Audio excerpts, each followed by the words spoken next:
but it will never get you. It comes and throws a lightning bolt right at you. Before you know it, now your pulse starts racing, and now. Assalamualaikum warahmatullahi wabarakatuh. Terima kasih atas waktu diberikan kepada kelompok kami. Kami dari kelompok 1 akan memaparkan atau menjelaskan materi tugas dari mata kuliah Sistem Informasi Akuntansi. Adapun materi yang akan kami jelaskan yaitu mengenai bab 11 mengenai pengeditan sistem informasi berbasis komputer. Jadi perkenalkan, nama saya Harlawati dengan NIM C0217323, kelas akuntansi B angkatan 2017. Jadi adapun materi yang pertama itu saya akan jelaskan yaitu pengertian dari pengauditan. Jadi pengauditan adalah proses sistematik atas pemerolehan dan pengevaluasian bukti mengenai asesi tentang tindakan kejadian ekonomi dalam rangka menentukan seberapa baik kesesuaiannya dengan kriteria yang telah ditetapkan. Terus adapun yang saya jelaskan itu mengenai sifat pengauditan. Jadi kita masukkan pertama itu tinjauan menyeluruh atau proses audit. Jadi yaitu seluruh audit mengikuti urutan aktivitas yang serupa. Audit dapat dibagi menjadi 4 tahap, yaitu perencanaan, pengumpulan bukti, pengevaluasian bukti, dan pengomunikasian hasil audit. Jadi kita yang masuknya yaitu perencanaan audit, yaitu menentukan mengapa, bagaimana, dan kapan, oleh siapa audit akan dilaksanakan. Dalam audit direncanakan itu terdapat 3 jenis risiko audit. Yang pertama, risiko bawaan atau inherent risk adalah kelemahan terhadap risiko material karena tidak tersedianya pengendalian internal. Sebagai contoh, sistem yang menggunakan pemrosesan secara online, jaringan database, telekomunikasi, dan bentuk-bentuk lain dari teknologi maju memiliki risiko bawaan lebih banyak dibandingkan dengan sebuah sistem pemrosesan BAT. Terus yang kedua itu risiko pengendalian atau control risk adalah risiko saat suatu salah saji material akan melampaui struktur pengendalian internal ke dalam laporan keuangan. Terus yang ketiga yaitu risiko deteksi atau detection risk adalah risiko saat para auditor dan produser auditnya akan gagal mendeteksi sebuah kesalahan atau salah saji material. Terus yang kedua itu pengumpulan bukti audit. Sebagai besar upaya audit dihabiskan untuk mengumpulkan pengumpulan data audit bukti, karena banyak pengujian audit tidak dapat dilakukan pada seluruh hal yang diperiksa. Pengujian tersebut biasanya dilakukan pada basis sampel. Adapun caranya yaitu yang paling umum untuk mengumpulkan bukti audit yaitu yang pertama observasi atas aktivitas yang diaudit, pemeriksaan atas dokumentasi, diskusi dengan para pegawai, kuesioner untuk mengumpulkan data, pemeriksaan fisik atas kuantitas dan atau kondisi dari aset berwujud, konfirmasi, melakukan ulang, pemeriksaan bukti pendukung, dan tinjauan analitis. Terus yang ketiga yaitu evaluasi atas bukti audit. Auditor mengevaluasi bukti yang dikumpulkan dan memutuskan untuk apakah bukti tersebut mendukung kesimpulan atau tidak. Jika tidak meyakinkan, maka prosedur biasanya melakukan prosedur tambahan untuk melakukan konfirmasi prosedur audit agar tidak ada kesalahan dalam proses audit.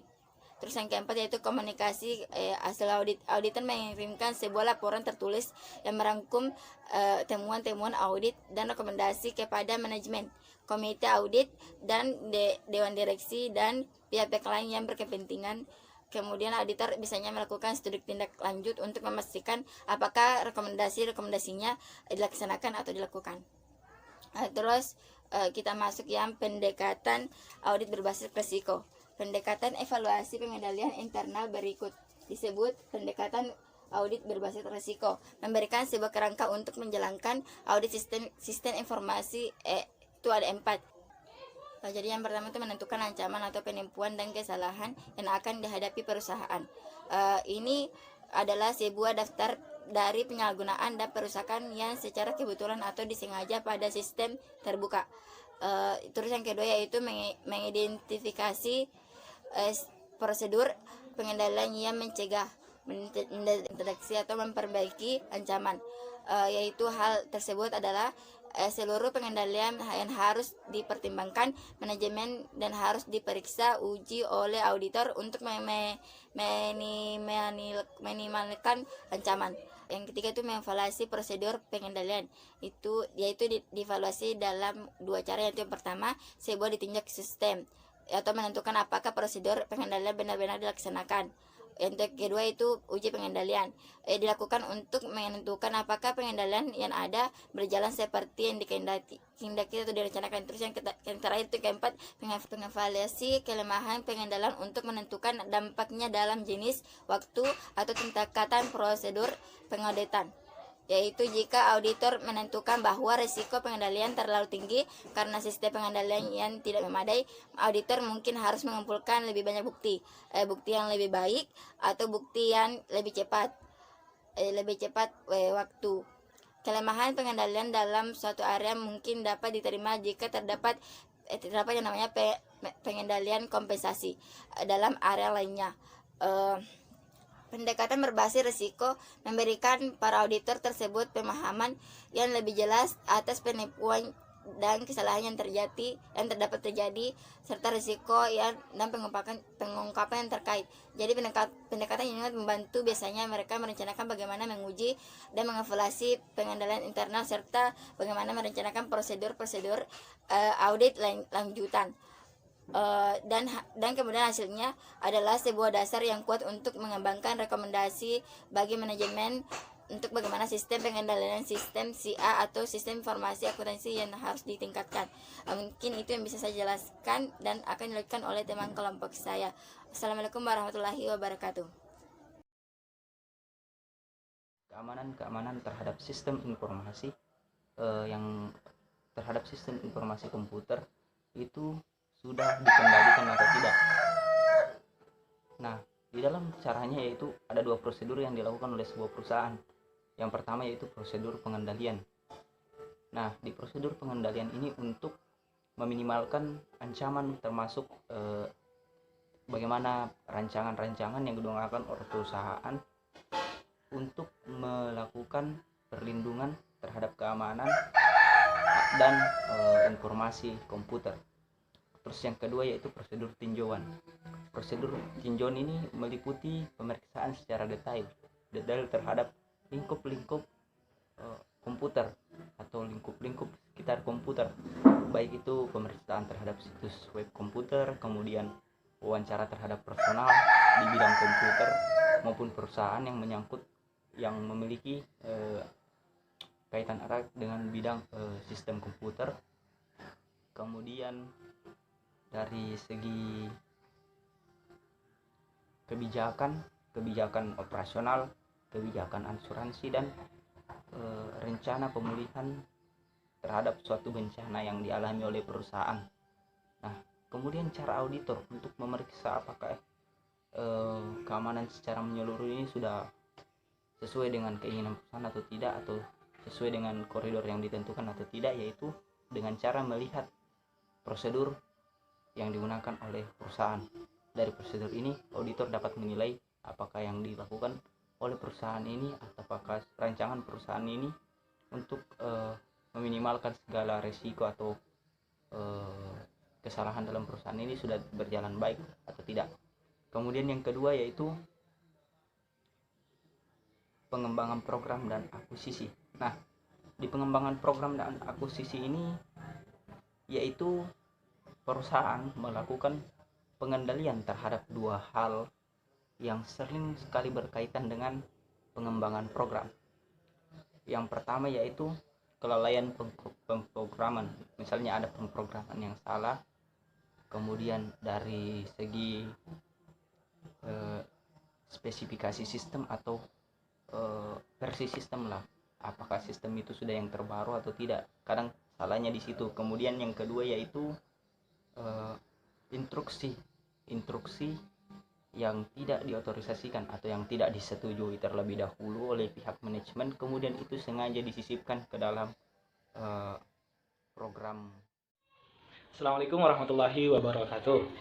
Perkenalkan, nama saya Adnan dari Fakultas Ekonomi Universitas Sulawesi Barat. Nah, di sini saya akan membuat satu video, yaitu tugas daripada mata kuliah Sistem Informasi Akuntansi. Nah, di sini saya akan membahas tentang pengauditan sistem informasi berbasis komputer. Nah, yang akan saya bahas adalah tentang tujuan daripada pengauditan. Nah, tujuan yang akan saya bahas yaitu tujuan pada poin ketiga dan poin keempat, yaitu tentang modifikasi program dan pemrosesan komputer. Nah, langsung saja kita masuk pada tujuan ketiga tentang modifikasi program. Nah, ancaman-ancaman yang terjadi dalam pengembangan program juga dapat terjadi selama modifikasi program. Nah, sebagai contoh, seorang pemrogram yang ditugaskan untuk memodifikasi sistem penggajian perusahaannya menyisipkan sebuah perintah untuk menghapus seluruh file perusahaan jika ia dipecat. Ketika dia dipecat, sistem tersebut akan rusak dan menghapus file-file kunci. Nah, ketika sebuah perubahan program disampaikan untuk memperoleh persetujuan, sebuah daftar atas seluruh pembaharuan yang diperlukan untuk dikumpulkan serta disetujui oleh manajemen dan pengguna program. Seluruh perubahan program harus diuji dan didokumentasikan. Selama proses perubahan, program pengembangan harus dipisahkan dari versi produksinya. Setelah program yang dimodifikasi disetujui, versi produksi menggantikan versi pengembangan. Nah, jenis-jenis kesalahan dan penipuan, yaitu tentang kelalaian pemrograman atau kode program yang tidak diotorisasi.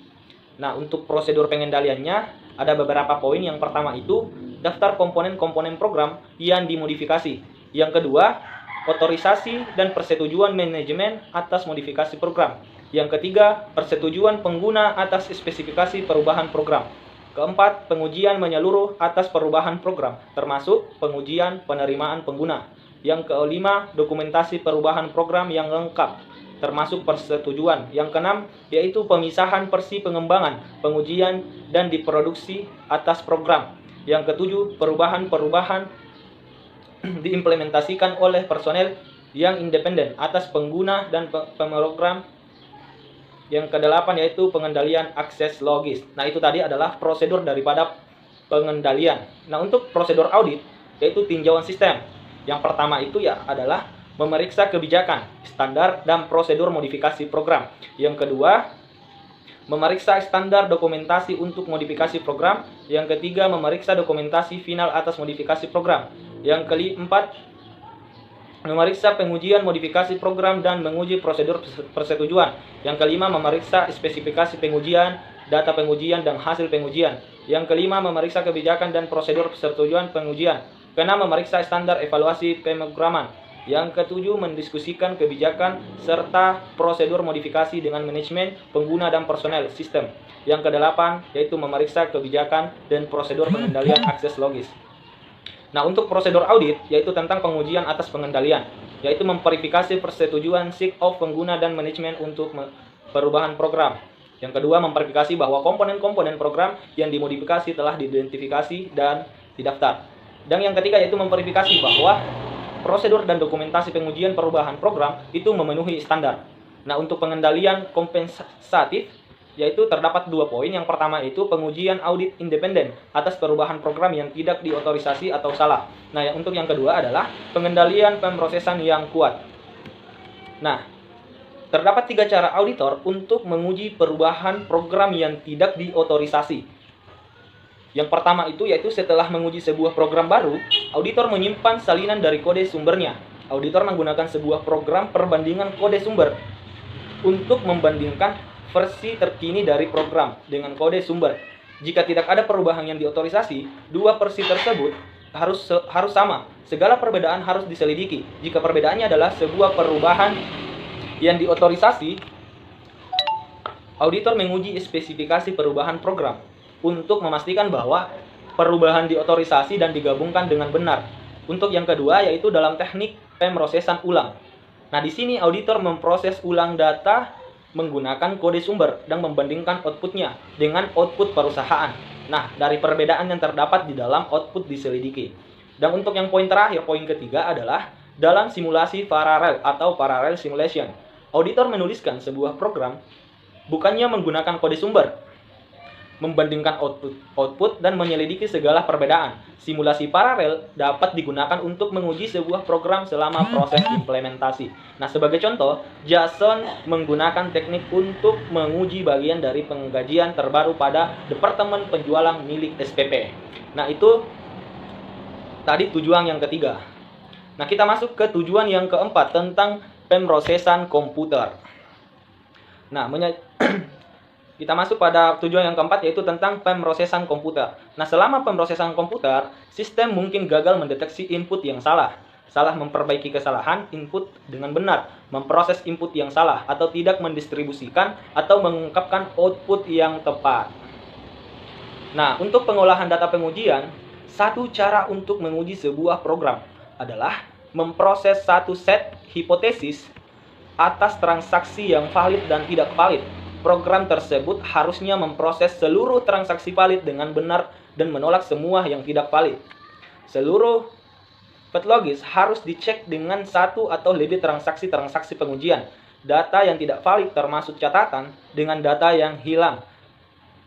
File-file yang memuat jumlah besar yang tidak rasional, nomor akun dan kode pemrosesan yang tidak valid, data non-numerik dan feed numerik, dan catatan yang di luar urutan. Nah, sumber-sumber daya berikut ini berguna ketika mempersiapkan pengujian data. Yang pertama yaitu sebuah daftar atas transaksi-transaksi aktual. Yang kedua, transaksi-transaksi pengujian yang digunakan perusahaan untuk menguji program. Yang ketiga, sebuah tes pembuatan data, tes data generator, yang menyiapkan data pengujian berdasarkan spesifikasi program.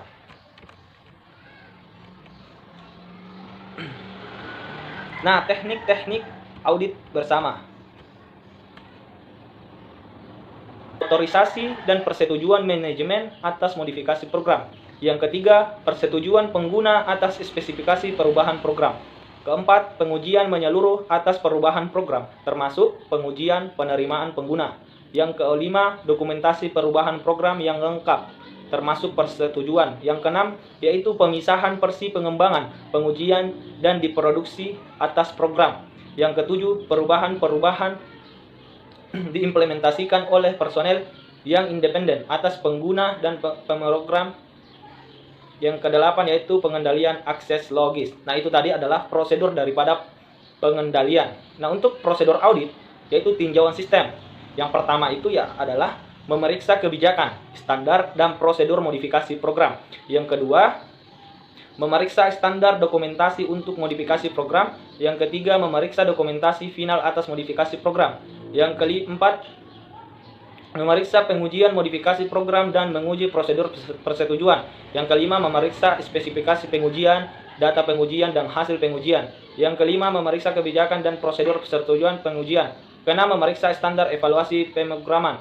Yang ketujuh, mendiskusikan kebijakan serta prosedur modifikasi dengan manajemen, pengguna, dan personel sistem. Yang kedelapan, yaitu memeriksa kebijakan dan prosedur pengendalian akses logis.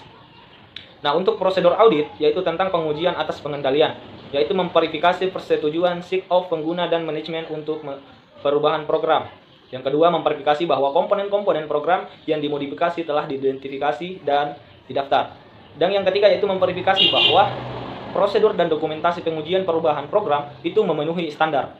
Nah, untuk pengendalian kompensatif, yaitu terdapat 2 poin. Yang pertama itu pengujian audit independen atas perubahan program yang tidak diotorisasi atau salah. Nah, untuk yang kedua adalah pengendalian pemrosesan yang kuat.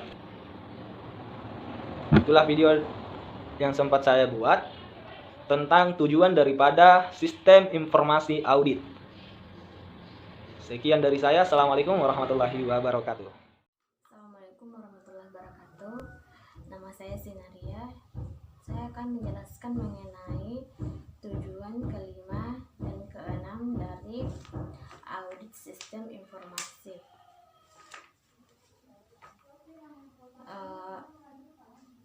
Tujuan kelima adalah data sumber. Sebuah matriks pengendalian input digunakan untuk mendokumentasikan pemeriksaan atas pengendalian data sumber.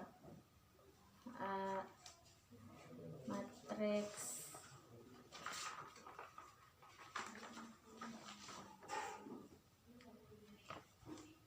inilah matriks pengendalian input.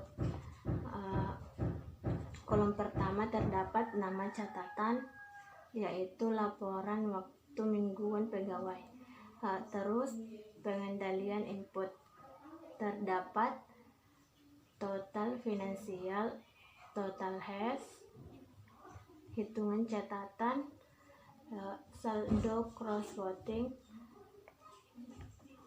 inspeksi visual, verifikasi digit check, formulir yang diberikan sebelumnya, tumaret dokumen, terus program edit, pengecekan urutan, pengecekan file, terus pengecekan tanda, pengecekan fasilitas, pengecekan batas, terus pengecekan ketermasukan, pengecekan kelengkapan, dan terakhir prosedur limpahan.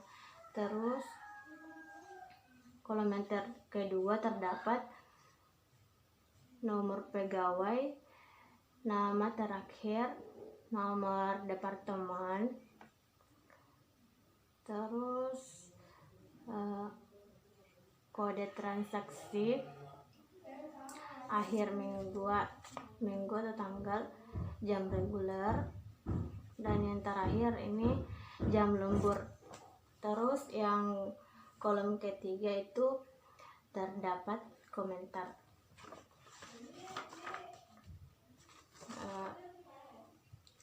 Fungsi pengendalian data harus independen atau bebas dari fungsi lainnya. Melindungi sebuah log pengendalian data, menangani kesalahan, dan memastikan keseluruhan efisiensi dari operasi. Secara ekonomis, biasanya tidak memungkinkan bagi bisnis kecil untuk memiliki sebuah fungsi pengendalian independen.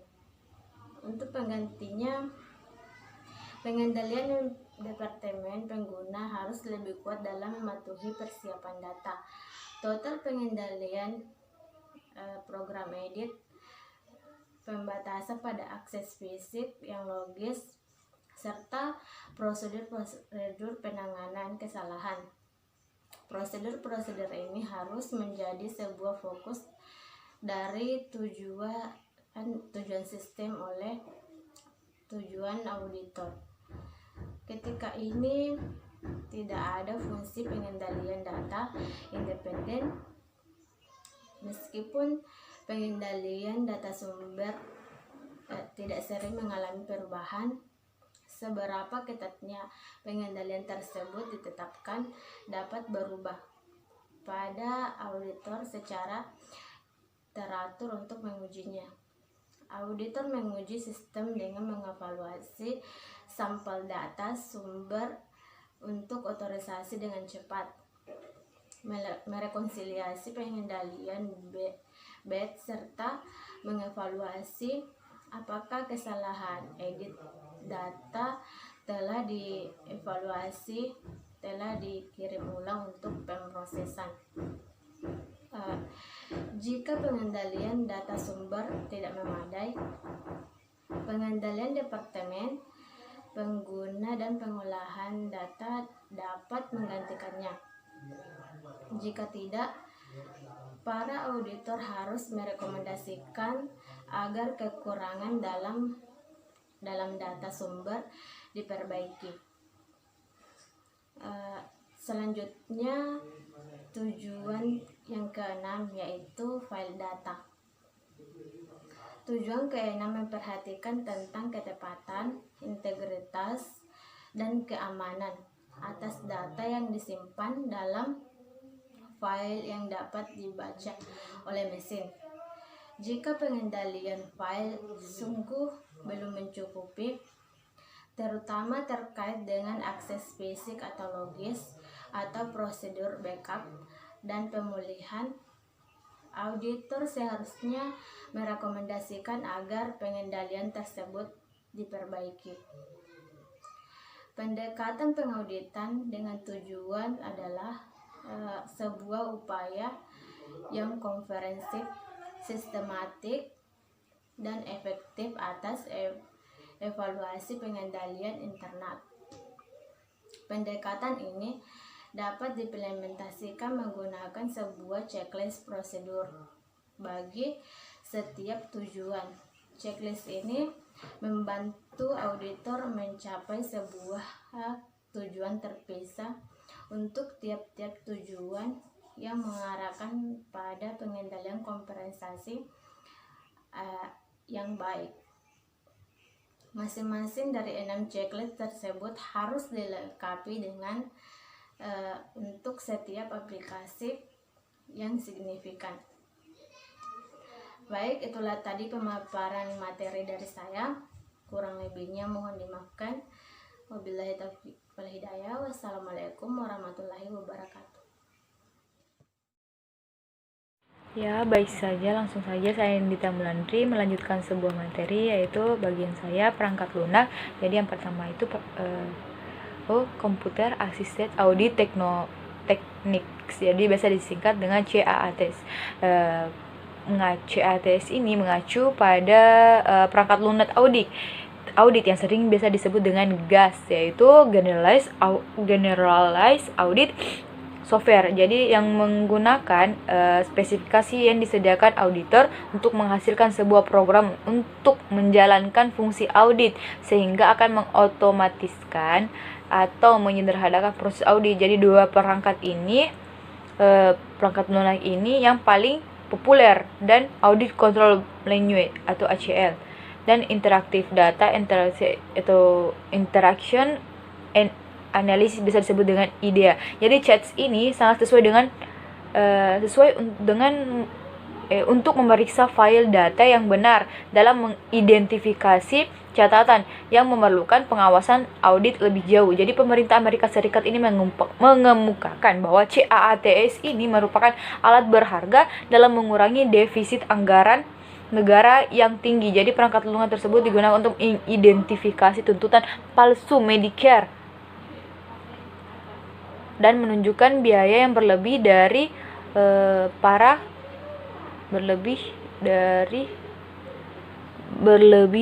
para kontraktur pertahanan. Jadi ada General Accounting Office mengecek kembali fitur-fitur dengan International Revenue Service dan menemukan bahwa ribuan veteran berbohong tentang pendapatan mereka agar memperoleh manfaat itu. Jadi supaya dia kayak memanipulasi gajinya gitu. Terus untuk menggunakan CAATS ini, para auditor memutuskan bahwa tujuan audit mempelajari tentang file dan database yang diaudit, mendesain laporan audit, dan memutuskan bagaimana menghasilkannya. Informasi ini dicatat dalam lembar spesifikasi dan dimasukkan ke sistem. Jadi program CAATS ini menggunakan spesifikasi untuk menghasilkan sebuah program perusahaan, program pengauditan. Jadi program tersebut itu menggunakan sebuah salinan data aslinya, jadi milik perusahaan. Jadi untuk menghindari adanya kesalahan dalam melakukan prosedur-prosedur pengauditan dan menghasilkan laporan audit tertentu. Jadi seperti CAATS ini tidak dapat menggunakan pertimbangan auditor atau membebaskan auditor dari fase-fase audit lainnya. Jadi contohnya seperti auditor masih harus menyelidiki hal-hal dalam melakukan pengecualian, memverifikasi total. Auditor masih harus menyelidiki hal-hal dalam laporan pengecualian, terhadap informasi lainnya serta menguji dan mengevaluasi sampel audit. Jadi CAATS ini sangat bernilai bagi perusahaan-perusahaan yang memiliki proses rumit, operasi terdistribusi, volume transaksi yang tinggi, atau memiliki banyak jenis aplikasi dan sistem. Jadi berikut ini contoh-contoh beberapa penggunaan yang lebih penting atas CAATS. Yang pertama itu adalah meminta file data untuk memuat catatan yang memenuhi kriteria tertentu. Yang kedua, memperbarui, membandingkan, menggunakan dan menggabungkan file, merangkum, menyortir dan penyaringan data. Terus mengakses data dalam format yang berbeda dan mengubah data ke dalam sebuah format umum. Menguji catatan-catatan atas kualitas, kelengkapan, konsentrasi, dan kebenaran. Terus yang selanjutnya itu membagi catatan-catatan berdasarkan tingkatan, memilih dan menganalisis sampel statis. Terus pengujian atas resiko tertentu, mengidentifikasi bagaimana pengendalian atau resiko tersebut. Terus melakukan perhitungan, analisis statis, dan operasi matematis lainnya. Terus melakukan pengujian analitis seperti analisis rasio dan tren, mencari pola data yang tidak diduga atau tidak dijelaskan yang mungkin mengindikasi penipuan. Terus mengidentifikasi kebocoran finansial, ketidakpatuhan atas kebijakan dan kesalahan pengolahan data, merekonsiliasi perhitungan data dengan jumlah yang dikomputasi, menguji ketepatan kasir atas perluasan dan saldo, menguji integritas salinan, terus memformat serta mencetak laporan dan dokumen. Terus yang terakhir itu membuat kertas kerja elektronik. Jadi terima kasih. Wassalamualaikum warahmatullahi wabarakatuh. Oke, saya akan melanjutkan presentasi dari kelompok kami. Langsung saja. Audit operasional SIA atau Sistem Informasi Akuntansi. Nah, teknik dan prosedur yang digunakan dalam audit operasional serupa dengan audit atas sistem informasi dan laporan keuangan.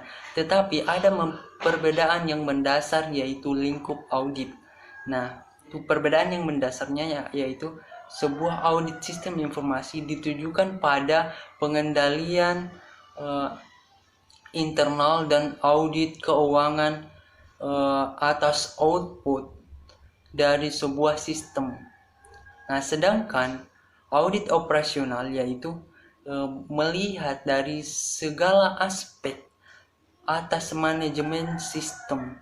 Nah, kemudian langkah-langkah pertama dalam audit operasional adalah perencanaan audit. Nah, perencanaan audit sangat penting karena dalam perencanaannya itu akan menyusun bagaimana caranya nanti pengauditan dilakukan supaya tujuan dari audit tersebut dapat tercapai dengan baik.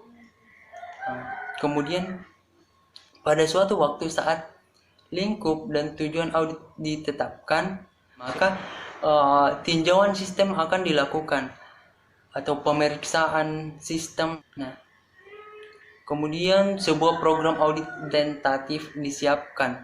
Kemudian langkah selanjutnya mengumpulkan bukti. Nah, setelah tinjauan sistem dilakukan, pengumpulan bukti-bukti dari sistem pengelolaan keuangan. Kemudian pengumpulan bukti atau aktivitas pengumpulan bukti dapat diklasifikasikan. Yang pertama, memeriksa kebijakan dan dokumentasi pengoperasian.